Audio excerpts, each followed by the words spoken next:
Hey everybody, welcome back to another midweek episode. So I have a friend named Nancy.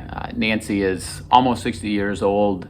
She's a member here at St. John's, and I go to visit her about every 6 weeks. And Nancy has a disability. She's what many people refer to as someone who has special needs. She lives in a group home. She works an assembly line job. She lives a very simple life. And every 6 weeks or so, I take Nancy out. We go to the dollar store, get a few items that she needs, maybe sometimes take her out to get something to eat. And I gotta tell you, Nancy is just a joy to be around.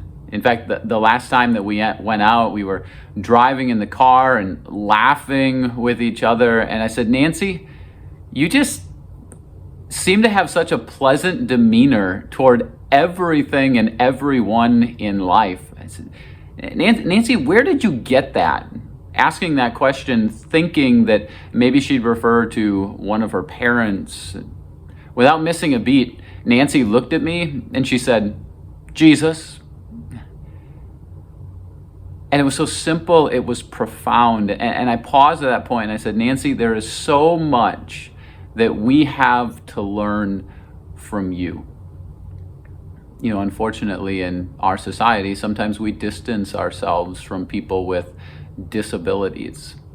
But I'm guessing that there's many of you who have family members or friends. I know that there are other congregation members that have varying levels of disabilities, yet even in that term, it makes us think that they're defined by that disability, by something that they aren't able to do. I mean, Nancy's mind, she doesn't have a complex IQ. She's not able to process things at a higher level. She's somewhat uncoordinated, so she's unable to drive. It's all these things that we think in our minds, they're not able to do this like a normal person. But I heard this quote. It's by a man named Jim Hensel, and he says that the greatest disability is the inability to see someone as more. To look at them and define them by their disability, than to see what they are capable of. To see them as someone who is fearfully and wonderfully made, as Psalm 139 says.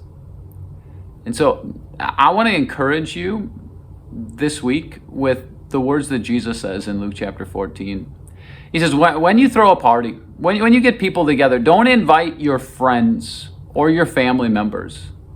It says, invite those who have disabilities, invite the poor, invite the lame, invite the blind.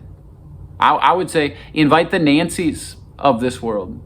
The people that sometimes we keep at a distance because they're different. And yet what I've seen is these are wonderful, wonderful people who belong in the church, who are people that we can learn from, who are people who have a deep faith in Jesus. So go out, connect with the Nancys. As a church or whatever church you attend, be a church that welcomes all people, because the greatest disability is the inability to see someone as more. God sees all of us for who we truly are. Thanks for joining me today. I'll see you again next time.